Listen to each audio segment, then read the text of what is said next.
Long, long ago, in the golden age of ancient Egypt, the sun kissed the earth, and the mighty pharaohs ruled with absolute power. The pyramids, towering in the desert sands, stood as symbols of divine might and eternal glory. These rulers, called gods among men, sought to conquer not only the earth, but also the mysteries of the heavens and the afterlife. But the pharaohs were not the only beings who roamed the ancient world. There were creatures born of fire, shadow, and air beings of immense power, neither human nor divine. They were the djinn, spirits of ancient realms, capable of bending the elements, altering fate, and even controlling time itself. Though some djinn were benevolent, many were cunning tricksters, and some, like the infamous Azazel, were forces of darkness and destruction. It was said that in the deepest corners of Egypt, far from the eyes of the gods, pharaohs sometimes sought the help of these supernatural beings,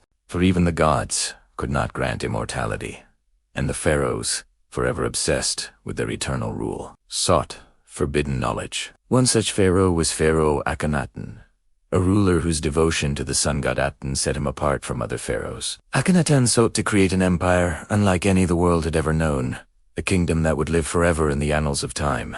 But his hunger for power was not just to rule the earth, he yearned for something deeper. Eternal life. Whispers began to spread through his court of a powerful being, a djinn of unimaginable power, one who could grant him the immortality he so desperately craved. His name was Azazel, with a heart as black as the night sky, born of fire and shadow. Azazel was a being of deception. He could appear as smoke, as fire, or even as a handsome man. He fed on the souls of those who sought his power, twisting their desires into dark bargains. Pharaoh Akenatan, blinded by his ambition, sent his most trusted advisors to search for this djinn, knowing that the price of his soul might be small if it meant securing his empire's future. The search was long, but eventually, the pharaoh's emissaries found Azazel in the ruins of a forgotten temple, hidden deep within the desert. The djinn appeared before them in a swirl of smoke, his eyes glowing like molten gold. His voice, like the wind before a storm, echoed in their minds. "I know why you seek me, Pharaoh," Azazel said.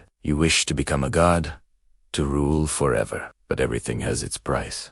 What will you offer in exchange for my gift?" The emissaries, trembling, returned to Pharaoh Akenatan with word of the djinn's offer.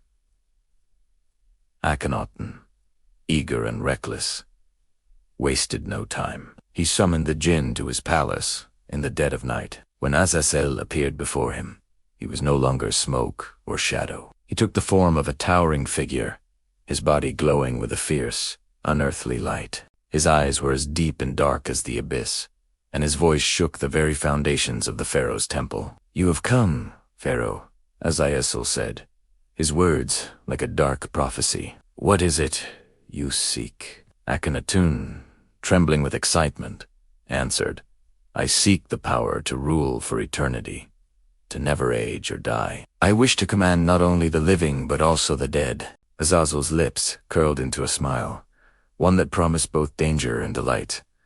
"Very well. I will grant you what you desire, but remember, power such as this comes at a price."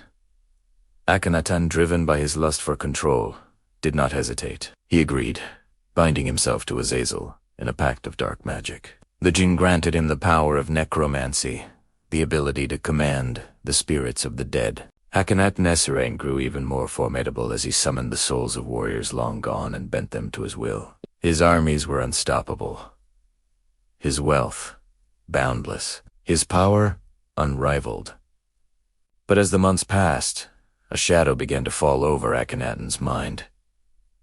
The spirits he summoned were not peaceful. They were restless, vengeful, and they whispered dark secrets into his ear. The pharaoh, once a man of vision and purpose, began to lose his grip on reality. He could no longer tell where the world of the living ended and the realm of the dead began. The whispers grew louder, the spirits more insistent. "You have sealed your fate, Pharaoh," they would say. "The cost of immortality is never what it seems."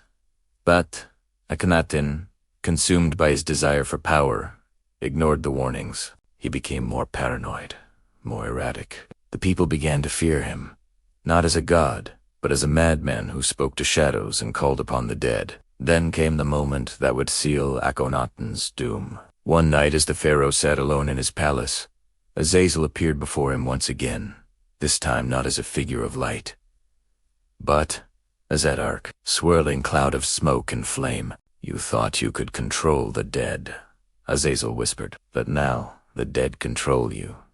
With a roar of fury, Akenatan attempted to summon his armies once more, but the spirits that had once obeyed him now turned against him. They surged from the ground like a flood, angry, vengeful souls, dragging the pharaoh into the abyss. The palace walls crumbled, the very earth beneath him splitting open as the spirits rose in rebellion. Akenaton's body was torn apart, his soul consumed by the very darkness he had sought to control. In the end, the pharaoh was no more. His name, once written in gold on the tombs of kings, was erased from history, his legacy lost to time. His empire, once great, was scattered to the winds. Azazel, satisfied with his work, disappeared into the shadows, leaving behind only whispers of his power. But the curse did not end with Akenaton's death. His tomb, said to be filled with treasures beyond imagination, was lost to time, and those who sought it out never returned. To this day, it is said that the djinn, Azazel, still watches from the shadows, seeking those with too much ambition, ready to make them the next in line to pay the price for forbidden power. And so, the story of Akenatan and the djinn became a warning, a tale whispered in hushed tones across the sands of Egypt. The pharaohs, who once believed they could control the forces of life and death, learned the hard way that some powers are too dangerous to wield, and some pacts too dangerous to make.